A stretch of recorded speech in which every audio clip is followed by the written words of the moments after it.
হচ্ছে recently market যে নিচের দিকে ডাউন ট্রেন্ড শুরু তো করেছে, কিন্তু তার মধ্যে যে ইম্পালসিভনেস, মানে যে নিচের দিকে যাচ্ছে তার মধ্যে যে স্পিড, সেইটা কিন্তু এখনও পুরোপুরি শো করছে না। জানি না কোনো কিছুর জন্য ওয়েট করছে কিনা মার্কেট, কারণ খারাপ নিউজ তো চলছেই অলরেডি মার্কেটে। নিফটিতে তো যেভাবে স্ট্রাকচার নিচের দিকে তৈরি করেছে তাতে করে বিয়ারিশ সিগন্যাল আছে, কিন্তু এত খারাপ নিউজ, এই ট্রাম্পের যে নিউজ চলছে, ট্রাম্প 25% ট্যারিফ এবং প্লাস আরও বাড়াবে এবং ফার্মার ওপরেও ট্যারিফ লাগাবে, ফার্মা সেক্টরের ওপরেও, তো একটা সমস্যা চলছে। কিন্তু তা সত্ত্বেও মার্কেটে কোনো নিচের দিকে বড় ডাউনওয়ার্ডস মুভ কিন্তু কোনো রকম শো করছে না। কারণ তার মানে কি, মার্কেট কি কোনো ভালো খবর বা কোনো স্পেশাল খবরের জন্য ওয়েট করছে, নাকি মার্কেট কোনো সেই নিউজটার জন্য ওয়েট করছে যে নিউজে মার্কেট নিচের দিকে একটা বড় মুভ নিতে পারে? সেটা নিয়ে এখনও ক্লিয়ারিটি আসেনি। তো চলুন চার্টে যাওয়া যাক। আপাতত চার্ট কী বলছে সেটা নিয়ে আমরা ডিসকাস করি।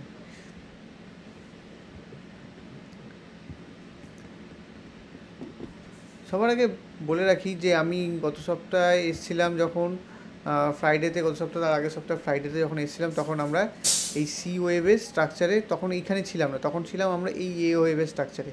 তো আমরা এইটাকে ভেবেছিলাম যে এইটা এ বি সি হচ্ছে। তো মার্কেট কী করলো, মার্কেট সেটাকে ট্রান্সমিট ঘুরিয়ে দিল, মার্কেট গ্যাপ ডাউন খুলে আবার উপরে টেনে একটা এ বি আর সি এই স্ট্রাকচারটা তৈরি করে আবার নেক্সট মুভের জন্য নিচে গেছে।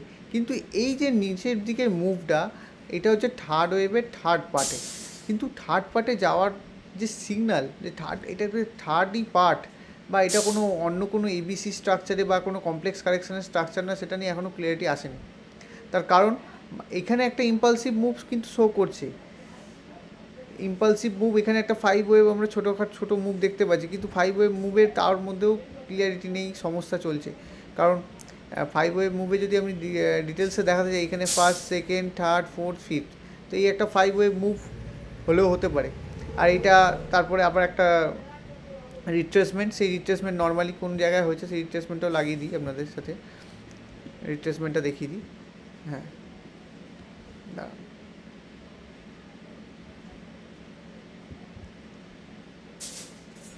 রিট্রেসমেন্টটা অলমোস্ট 50%-এর আশেপাশে রিট্রেসমেন্ট হয়ে গিয়ে আবার দেন নিচে যাচ্ছে।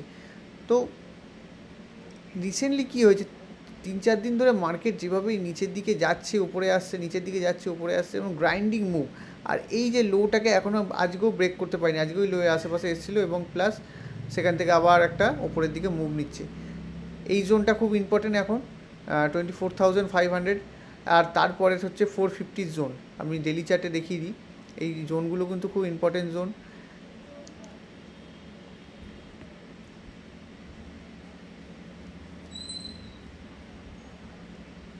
হ্যাঁ, এই যে 400, 450, হ্যাঁ 450 জোনটা কিন্তু এখন খুব ইম্পর্টেন্ট, 450, 480 জোনটা। তার আগে 500-এর জোনটাও খুব ইম্পর্টেন্ট। তো মার্কেট এখনও অবধি তার রিয়েল যে ইম্পালসিভ ক্যারেক্টার সেটা কিন্তু এখনও পুরোপুরি শো করেনি। মার্কেট কিছুর জন্য ওয়েট করছে, বা স্পেশাল কোনো নিউজের জন্য ওয়েট করছে যে ইম্পালসিভ ক্যারেক্টার শো করবে তারপরে।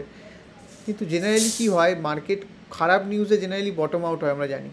যখনই একটা ডাউন ট্রেন্ডিং মুভ বা ডাউন মুভ শুরু হয়, সেখানে এন্ড পয়েন্টটা হয় খুব খারাপ মুভের দ্বারা। এবার যে মার্কেট এটা খেয়াল করবেন যে ট্রাম্প যে ট্যারিফ 25% লাগিয়েছে, তো এই সিনটা বা এই সিচুয়েশানটা কিন্তু এপ্রিল মাসেও ছিল, যখন প্রথম ট্যারিফ লাগিয়েছে 26% কিন্তু ইন্ডিয়াতে ট্যারিফ লাগানো হয়েছিল। তো ফলে কি হয়েছে অসুবিধাটা, যে এই ট্যারিফ লাগানোর ফলে যে মার্কেট তখন ওই সময় যে মুভটা নিয়েছিল নিচের দিকে, ফার্স্ট মুভ আপনাদের যদি দেখাই, মার্কেটে যে এই স্পেশাল ডাউন ট্রেন্ডিং মুভটা নিয়েছিল, একদিন গ্যাপ ডাউন খুলে বড় একটা নিচের দিকে মুভ নিয়েছিল, এই লোটা তৈরি করেছিল, তো তখনও কিন্তু 26% ট্যারিফ ছিল ইন্ডিয়ার ওপর লাগানো। তারপরে তো ট্রাম্প নেগোসিয়েশানে এসে আবার বলেছে যে আমরা পরে নেগোসিয়েশান করে ট্যারিফ কম করার চেষ্টা করব, বিভিন্ন দেশের সাথে ট্যারিফ নিয়ে একটা রাসাকাসি চলছে। তো ইন্ডিয়ার ওপর রিসেন্টলি কী হয়েছে, ইন্ডিয়ার ওপর স্পেশাল একটা সিচুয়েশান তৈরি হয়েছে। তো ইন্ডিয়াকে খারাপ চোখে দেখছে, কেন, ইন্ডিয়া রাশিয়া থেকে অয়েল বাই করছে, এবং সেই অয়েলটা আবার ইউরোপে বা বিভিন্ন অন্যান্য কান্ট্রিতে সাপ্লাই করছে বেশি দামে, সেখানেও প্রফিট করছে। তো এইটা একটা খটকা লেগেছে। প্লাস রিসেন্টলি ট্রাম্প আবার পাকিস্তানকে অনেক সাপোর্ট করছে, এর মধ্যে কী প্রোপাগান্ডা আছে কিছু বোঝা যাচ্ছে না। কিন্তু আলটিমেট সিচুয়েশানটা কি? আলটিমেট সিচুয়েশান আমাদের ইন্ডিয়ার ওপর 25% ট্যারিফ লেগেছে এবং আগামী দিনে আরও বাড়তে পারে, এই সিগন্যালটাও ট্রাম্প দিয়ে গেছে। তো এতে করে কি হয়েছে এবার, হ্যাঁ এবার একটা বলে রাখি, এখানে একটা প্রবলেমটা কী হয়েছে সাধারণ মানুষের মধ্যে। সাধারণ মানুষ তো দেখেছে যে একটা যুদ্ধ পরিস্থিতি, আমার নর্মাল মানুষ যুদ্ধ পরিস্থিতিতেও মার্কেট সেরকমভাবে পড়েনি, বটম আউট হয়ে গেছে। তো এই ট্রাম্পের ট্যারিফে এমন কি মহাভারত হয়ে যাবে, তো মানুষের মধ্যে প্যানিক বা ভয়টা কিন্তু অনেকটা কমে গেছে, মার্কেট সেটা ফিল করাচ্ছে রিসেন্টলি। আর রিসেন্টলি এটাও ফিল করাচ্ছে যে আমি এই সাপোর্টটা খুব স্ট্রং সাপোর্ট, 500 550 জোন খুব স্ট্রং সাপোর্ট, এখান থেকে আমরা মুভ করবো, এটা বারবার ফিল করাচ্ছে। আমার এখানেই সন্দেহ এই কারণে যে এরকম যখনই কখন মার্কেট করে যে মার্কেট নিচের দিকে মুভ করছে ঠিক কথা, কিন্তু সে তার মধ্যে স্পিড নেই, কিন্তু দেখা যায় হঠাৎ করে একটা বড় মুভ নিচের দিকে সে স্টার্ট করে দেয়, এবং সেটার ওপর নিচের দিকে মানে ডাউন ট্রেন্ডিংয়ে যে এত বড় মুভ হতে পারে সেই বিলিফটা কারোর মধ্যে হয় না, এবং সবাই মার্কেট বাই করে, মার্কেটে মানে স্টকসে হোক বা কোনো বাইং সাইডে থেকে বাই করে ফেসে যায় জেনারেলি। তো মার্কেট কি সেটা করতে চাইছে? তো সেটা এখনও ক্লিয়ারিটি এখনও আসেনি, কিন্তু এটার একটা সন্দেহ কিন্তু আমার জাগছে মার্কেটে। সবার আগে তারপরে বলে রাখি যে এই জোনটা কিন্তু খুব ইম্পর্টেন্ট, যতই হোক আমি বিয়ারিশ ঠিক কথা, কিন্তু বিয়ারিশ এরকম নয় যে মার্কেট উপরে গেলেও আমি বলবো বিয়ারিশনেস মার্কেটে আছে, কোনো সেটা কোনো নয়। তো মার্কেট যতক্ষণ না 24,950 এই জোনটা খুব ইম্পর্টেন্ট, এই জোনটার ওপরে গেলে তখন মার্কেটে একটা অন্য সিনারিও তৈরি হবে, যে এই যে নিচের দিকে ডাউন ট্রেন্ডিং যে মুভটা আমি মার্কিং করছি সেটা কিন্তু টোটালটাই এবিসি বা WXY একটা কমপ্লেক্স কারেকশানের প্যাটার্নে চলে যাবে। তো সেইটা তখন দেখব। এখন এই মুহূর্তে ট্রেন্ডিং মার্কেট নিচের দিকে আছে, যেরকমভাবে মুভ নিচের দিকে হচ্ছে আমরা সেইভাবে মার্কিং করতে করতে চলছি। আমরা এখন ভালো করে বলতে গেলে এখানে ফার্স্ট লেগ কমপ্লিট হয়ে গেছে, এই ওপরটা এই যে আমার আঙুলের সামনে, সেকেন্ড লেগ হয়ে গেছে, থার্ড লেগের ফার্স্ট পার্টও কমপ্লিট, সেকেন্ড পার্টও কমপ্লিট, এবার থার্ড লেগের থার্ড পার্টে রয়েছি। তো থার্ড পার্টটা জেনারেলি কী হয়, খুব ফাস্ট মুভ হয়, কিন্তু এখানে ফাস্ট শো করছে না, মার্কেট কিছুর জন্য ওয়েট করছে, বা এটা কিন্তু কোনো কমপ্লেক্স কারেকশানে, এখানে ভেতরে একটা কমপ্লেক্স কারেকশান হবে যে সেটা এখনও ক্লিয়ারিটি নেই কী করতে চাইছে। হ্যাঁ তবুই এইটা ক্লিয়ারিটি আছে যে মার্কেট যদি 24,950 ওপরে যায় তাহলে এই পুরো জোনটা বা আমরা যে মার্কিং করেছি মার্কিংটা পর্যন্ত পুরো চেঞ্জেস আসবে, সেটা তখন ডিসাইড করব। আর নিচে যদি নিচে খুব ফাস্ট মুভ হয়ে যায়, 500-এর জোন 450 জোন খুব ফাস্ট কেটে দেয় নিচের দিকে, তাহলে কিন্তু ক্লিয়ার হয়ে যাবে যে আমরা থার্ড লেগে থার্ড পার্টে আছি এবং আরও ডাউন ট্রেন্ডিং বড় মুভ হতে পারে। এবার একটা টাইম সাইকেলের কথা বলে রাখি, টাইমের ব্যাপারটা থাকে, একটা টাইমের ইস্যুটা থাকে। টাইম সাইকেলে আমি এখানে এই জিনিসগুলো আপনার সাথে একটু সরিয়ে দিই, তাহলে আপনাদের একটা কিছু বুঝতে সুবিধা হবে। আপনার কিছু জিনিস ওয়েট, আমি এগুলো সব একটু ডিলিট করে দিই, তাহলে আপনাদের বোঝাতে সুবিধার জন্য।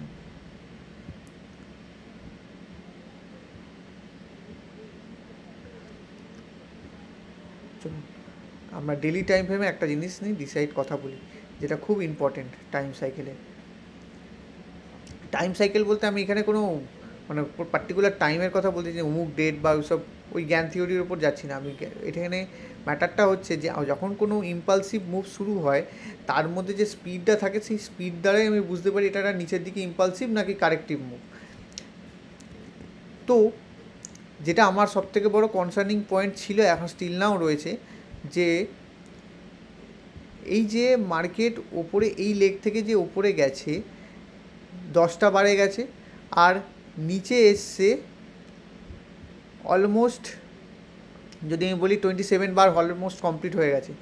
তো 27 বার তার মানে কি, তার মানে এই যে নিচে এসছে এই নিচেটা এইটার কি কারেক্টিভ মুভ, এটা একটা কনফিউশন আছে, এইটা নিয়ে অনেকের সমস্যা, এবং এইটাই খুব রিয়েল প্রবলেমের মধ্যে অনেকে রয়েছে যে এইটা কি কারেক্টিভ মুভ নিচের দিকে যাচ্ছে যেটা, কারণ এই যে ইম্পালসিভ এই যে ওপরের দিকে মুভটা 10 দিনে এসছে, সেই 10 দিনের মুভটা 27 দিনেও কমপ্লিট করতে পারেনি। জেনারেলি কী হয়, ইম্পালসিভ মুভের রুল থাকে যে লাস্ট লেগ সেই লেগটাকে কম টাইমের মধ্যে নিচের দিকে কাটতে হবে। তো নিচের দিকে এখনও স্টিল নাও 450 জোনটা নিচে কাটতে পারেনি, তো সেইখানে সমস্যা। কিন্তু আমি এর আগের ভিডিওতে বুঝিয়েছিলাম যে মার্কেট অনেক সময় ট্র্যাপ করার জন্য এই রকম টাইপের ক্যারেক্টার শো করে।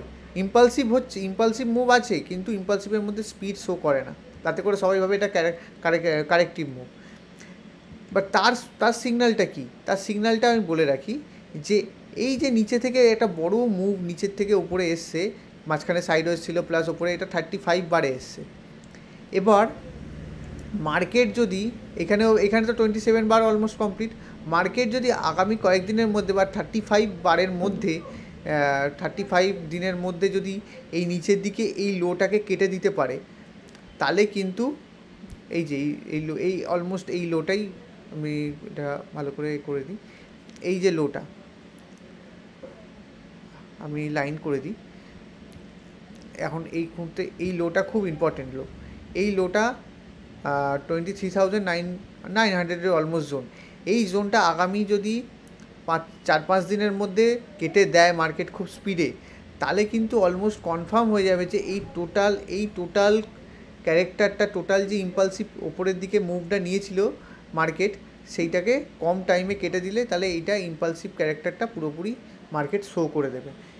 আর সেটা হবে কিন্তু হঠাৎ কোনো গ্যাপ ডাউনে বা হঠাৎ করেই স্পিডে মুভ হয়ে যাবে, কেউ বিলিভও করবে না যে এটা হতে পারে বা এরকম হচ্ছে।